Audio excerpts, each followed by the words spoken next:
Welcome to Easy Chemistry for All.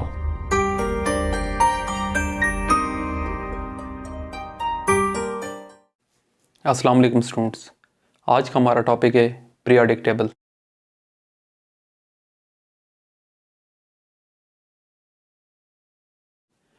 इस topic में हम पीरियोडिक टेबल को समझेंगे कि एलिमेंट्स इसमें किस तरह अरेंज हैं, मतलब हमने एलिमेंट्स को किस बेसिस पर अरेंज किया हुआ है। ये तो पता है कि मोज़ले ने इन 1913 में एलिमेंट्स को अरेंज किया on the basis of their increasing atomic numbers. अब यहाँ पर आपको कॉम्प्लिकेटेड सा एक टेबल दिखाई दे रहा है जिसके 2 पार्ट्स हैं। अब इसे हम बिल्कुल इजी वे में समझने की कोशिश करेंगे।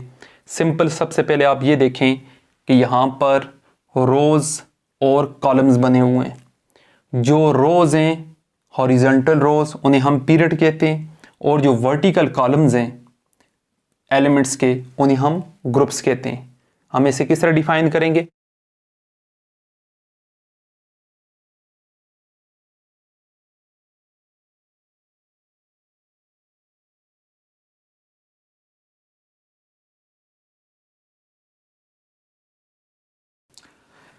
अब यहाँ पर students the vertical columns of elements in the periodic table, जो आपको वर्टिकल कॉलम्स दिखाई दे रहे हैं एलिमेंट्स के, इन्हें हम कहते हैं ग्रुप्स। और जो हॉरिजॉन्टल रोज़ हैं एलिमेंट्स की पीरियोडिक टेबल के अंदर, उन्हें हम कहते हैं पीरियड्स। अब यहाँ पर हमने इसे किस तरह कैटेगराइज किया, अब हम उसकी तरफ आते हैं। अब हमने इसे मेन 2 ग्रुप्स में डिवाइड किए हुए एलिमेंट्स को, मतलब group A and group B.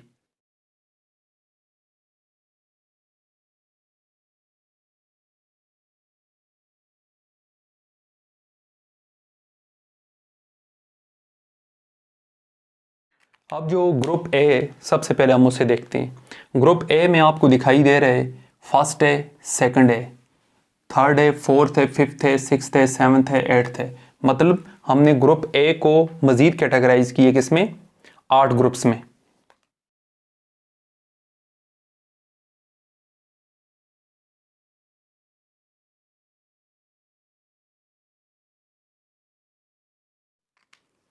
अब जो ग्रुप बी है वो आपको दिखाई दे रहा है सेंटर में, जो आपको एलिमेंट्स दिखाई दे रहे हैं 1 2 3 4 5 6 7 8।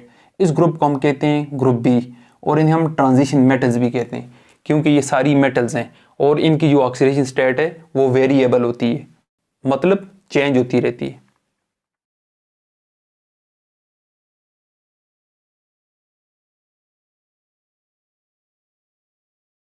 अब ग्रुप बी जो है उसमें 8 सब ग्रुप्स आ गए। अब उसके बाद हम देखते हैं कि इन्हें पीरियड्स के हिसाब से किस तरह हम डिवाइड करते हैं, ये कैटेगराइज करते हैं। आपको हॉरिजॉन्टल रोज दिखाई दे रही हैं 1 2 3 4 5 6 7। इसे मैंने नंबरिंग नहीं दी इन 2 पीरियड्स को, क्योंकि इनका जो ताल्लुक है वो इन्हीं के साथ है, 6th और 7th के साथ है। सबसे पहले हम पीरियड फर्स्ट को देखते हैं। पीरियड फर्स्ट में 2 एलिमेंट्स हैं, हाइड्रोजन और हीलियम, मतलब ये आपका शॉर्टेस्ट पीरियड आ जाता है। दूसरा जो पीरियड है उसमें 8 एलिमेंट्स हैं, जो लिथियम से स्टार्ट होते हैं, नियॉन पर ख़त्म होते हैं। इसी तरह थर्ड पीरियड में भी आपके पास 8 एलिमेंट्स पाए जाते हैं। इस तरह फोर्थ जो आपके पास पीरियड है इसमें एलिमेंट्स आ जाते हैं 18, और इसी तरह फिफ्थ में भी 18 आ जाते हैं। जो 6th एलिमेंट है इसमें 18 तो ये वाले आ गए, बाकी जो है ये वाले भी इंक्लूड करेंगे। मतलब जो लेंथेनाइड सीरीज है वो यहाँ से, मतलब लेंथेनाइड के बाद जो एलिमेंट आता है वो यहाँ से स्टार्ट होता है और यहाँ पर एंड होता है। फिर उसके बाद हाफनियम से स्टार्ट हो जाते हैं इस पीरियड में जो एलिमेंट्स हैं। इसी तरह जो एक्टिनियम है, एसीजे जहाँ पर लिखा हुआ है, इसके बाद जो एलिमेंट आता है वो यहाँ से स्टार्ट होता है और वहाँ पर ख़त्म होने के बाद फिर यहाँ से रदरफोर्डियम से स्टार्ट होता है, रदरफोर्डियम से। तो यहाँ पर आपके पास 7 पीरियड आ गए।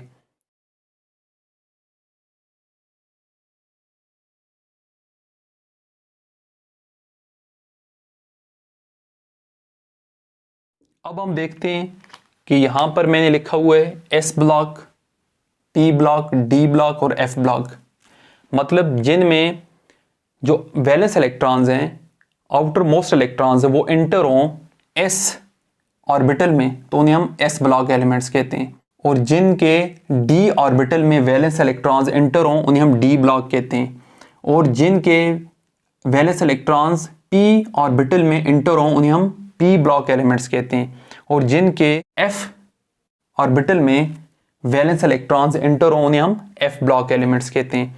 मतलब हमने इस तरह कैटेगराइज किए हुए। तो यहाँ पर जो s ब्लॉक एलिमेंट्स हैं वो आपके पास दो ग्रुप्स आ जाते हैं, फर्स्ट है एंड सेकंड है। फर्स्ट है एलिमेंट्स को हम अल्कली मेटल्स भी कहते हैं, और सेकंड है ग्रुप को हम अल्कलाइन अर्थ मेटल्स कहते हैं। अब यहाँ पर फर्स्ट है ग्रुप में जो ग्रुप हमें एक और चीज़ बताता है, हर ग्रुप जो है वो ये बताता है कि उस किसी भी एलिमेंट के वैलेंस शेल में कितने इलेक्ट्रॉन्स पाए जाते हैं। मतलब अगर फर्स्ट है ग्रुप है तो इसके इन सब के वैलेंस शेल में एक इलेक्ट्रॉन पाया जाता है। सेकंड है ग्रुप है तो उसके वैलेंस शेल में 2 इलेक्ट्रॉन्स पाए जाते हैं। इसी तरह थर्ड है, फोर्थ है और एट्थ है तक। एट्थ जो ग्रुप है वो नोबल गैसेस आ जाती हैं, मतलब ये रिएक्शन में इन्वॉल्व नहीं होती, इनका जो वैलेंस शेल है वो कंप्लीट होता है। जो हीलियम है इसके वैलेंस शेल में ये एबनॉर्मल केस है, इसके वैलेंस शेल में 2 इलेक्ट्रॉन्स होते हैं। एक्चुअली इसका जो ताल्लुक है वो s ब्लॉक से हीलियम का। बाकी जो हैं उनके वैलेंस शेल में 8 इलेक्ट्रॉन होते हैं जो नोबल गैसेस हैं, मतलब उनका वैलेंस शेल कंप्लीट होता है। तो ये सारे एलिमेंट्स क्या करते हैं, रिएक्शन में इन्वॉल्व होते हैं अदर देन नोबल गैसेस को छोड़कर। उसके बाद जो डी ब्लॉक एलिमेंट्स हैं इन्हें हम ट्रांजिशन मेटल्स कहते हैं। मैंने अभी भी आपको बताया कि इनकी जो ऑक्सीडेशन स्टेट है वो चेंज होती रहती है, वो ऑक्सीडेशन स्टेट प्लस में शो करते हैं। मतलब ये सारी मेटल्स हैं तो इलेक्ट्रॉन डोनेट करने की एबिलिटी रखते हैं।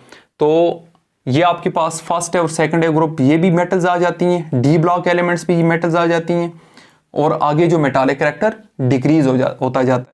अब यहाँ पर जो पीरियड्स हैं अगर हम देखें, जो फर्स्ट पीरियड है,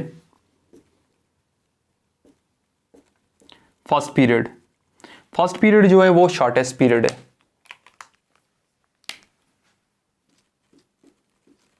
फर्स्ट पीरियड इज शॉर्टेस्ट, जिसमें सिर्फ 2 एलिमेंट्स आते हैं। जो आपके पास सेकंड पीरियड है उसमें सेकंड और थर्ड जो पीरियड्स हैं इनमें 8 एलिमेंट्स आते हैं।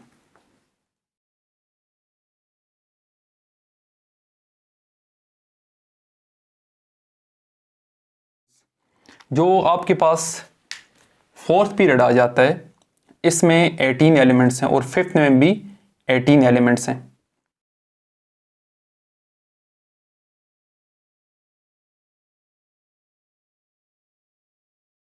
इसके बाद जो आपके पास सिक्स्थ और सेवंथ आ जाता है, सिक्स जो है ये आपका लॉन्गेस्ट पीरियड है, इसे हम लॉन्गेस्ट पीरियड कहते हैं। मतलब 18 इसके एलिमेंट्स आ जाते हैं और 14 इसके आ जाते हैं। मतलब टोटल जो आपके पास जो एलिमेंट्स आ जाते हैं वो 32।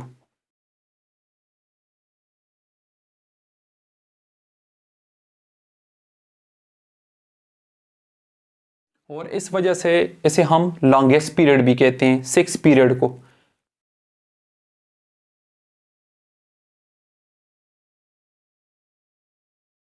जो आपके पास सेवंथ पीरियड आ जाता है, सेवंथ पीरियड जो है वो एक्टिनाइट सीरीज भी इसमें इंक्लूड करेंगे। ये इनकम्प्लीट पीरियड इसे माना जाता है। इसमें जो एलिमेंट नए डिस्कवर होते हैं वो हम इस पीरियड में शामिल करते हैं, सेवंथ पीरियड में, इसलिए इसे हम इनकम्प्लीट पीरियड भी कहते हैं।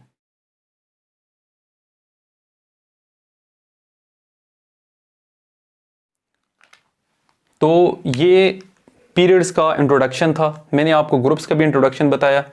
तो ये एक जनरल सा इसका स्केच था जो मैंने आपको बताने की कोशिश की है, ताकि आपको पेरियोडिक टेबल ईजीली वे में समझ आ जाए। तो ये था स्टूडेंट्स आज का आपका टॉपिक।